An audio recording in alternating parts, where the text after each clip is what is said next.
श्री सच्चिदानंद सद्गुरु साईनाथ महाराज की जय। सद्गुरु श्री साईनाथुनि शरद बाबूजी की जय। సాయి వంటి దైవంబు లేడు ఇలేడు. ప్రజలందరి నోట సాయి నామం పలకాలి, సర్వత్రా సాయి రూపం రంజిల్లాలి. ముజ్జగాలు సాయి మహిమతో ముప్పిరిగొనాలి. సాయి పదరవళులు మన హృదయ కుహరంలోని నిశ్శబ్ద నిశీధిలో ప్రతిధ్వనించాలి. ప్రణవనాద వీచికల్లా సాయి జ్ఞాన సౌరభాలు సర్వత్రా వ్యాపించాలి.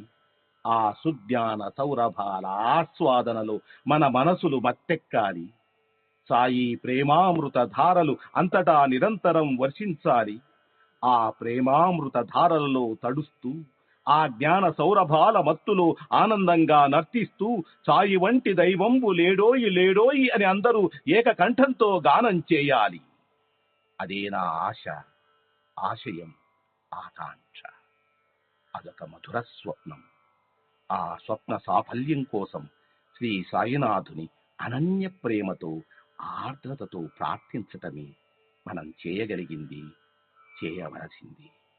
శ్రీ బాబూజీ.